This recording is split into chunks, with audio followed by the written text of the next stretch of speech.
여러분, 오늘 소개할 작품은 고려 후기의 대표적인 도자기 고려청자 분장 능화창 상감 유수금 학화서문 승반입니다.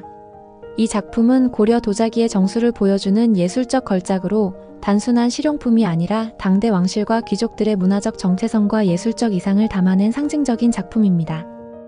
특히 이 도자기는 첨단과학감정원의 연대 측정을 통해 제작 연대가 1253년임이 명확히 밝혀졌습니다. 이런 과학적 분석은 작품의 역사적 진정성을 확인하며 그 가치와 중요성을 더욱 빛나게 합니다. 이제 이 도자기의 아름다움과 숨겨진 이야기를 탐험하며 고려 도공들의 섬세한 기술과 창의력을 함께 느껴보시길 바랍니다. 먼저 고려 후기의 시대적 배경을 살펴보겠습니다. 이 도자기가 제작된 1253년은 고려 고종 시기 몽골 침입으로 인해 나라가 극심한 혼란을 겪던 때였습니다. 특히 1232년 강화도 천도는 왕실과 귀족들이 자신들을 보호하기 위해 선택한 전략적 결정이었죠. 이 작품의 제작 연대는 단순히 문헌적 추정에 의존하지 않고 첨단과학감정원의 방사성 탄소 연대 측정을 통해 과학적으로 확인되었습니다. 이처럼 과학기술의 도움으로 도자기의 정확한 제작 시기를 알게 되면서 당시 고려 사회의 정치적 문화적 맥락 속에서 이 작품의 의미를 더욱 깊이 이해할 수 있게 되었습니다. 고려 후기에는 송나라로부터 전래된 도자기 제작 기술이 고려만의 독창적인 방식으로 발전했습니다. 송나라 도자기의 영향을 받았지만 고려 도공들은 상감 기법과 분장 기법을 창안하여 동아시아 도자기 역사에서 독보적인 기술과 미감을 확립했습니다. 당시 고려 사회의 불교적 세계관은 도자기의 문양과 형태, 심지어 색감까지 깊은 영향을 미쳤습니다. 이제 도자기의 형상과 구조를 살펴보겠습니다. 고려청자 분장 능화창 상감 유수금 학화서문 승반의 디자인은 연꽃 모양의 뚜껑과 대나무 형상의 손잡이를 통해 독특하고 조화로운 미적 감각을 보여줍니다. 연꽃은 불교에서 깨달음과 순수함을 상징하고 대나무는 강인함과 장수를 의미합니다. 이 형상 자체가 당시 고려 귀족 사회와 불교적 세계관을 반영한 것입니다. 주자는 대칭적인 구조를 가지고 있으며 안정적이고 견고합니다.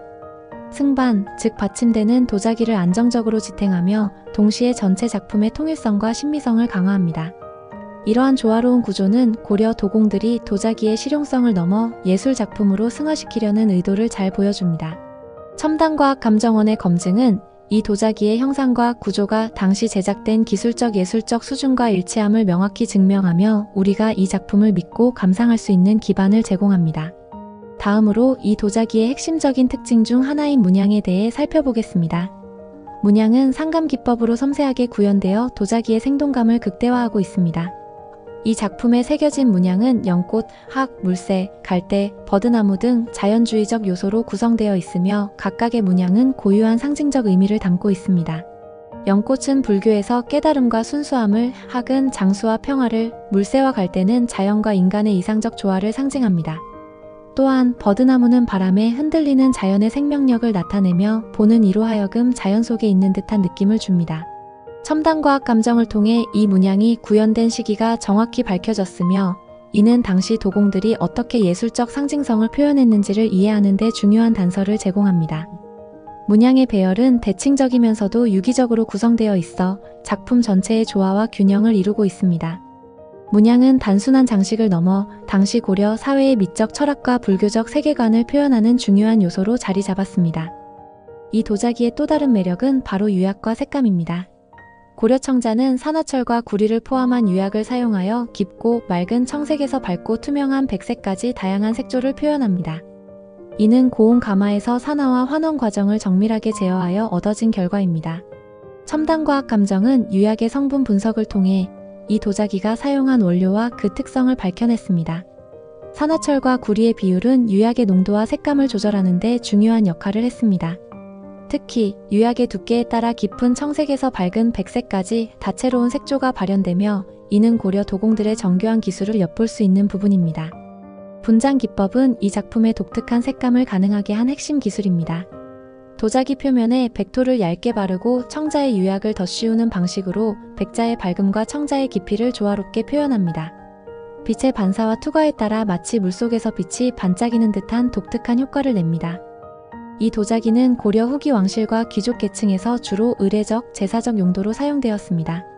도자기에 새겨진 문양은 불교적 이상 세계를 상징하며 단순히 장식적인 의미를 넘어 신성한 의식의 중심 물품으로 자리 잡았습니다. 첨단과학 감정은 이 도자기가 사용된 용도를 뒷받침하는 증거로 당시 도자기의 의례적 역할을 학문적으로 확인하는 데 기여했습니다. 왕실과 귀족 계층에서 이 도자기는 단순한 실용품이 아니라 권위와 미적 이상을 나타내는 상징적 도구였습니다.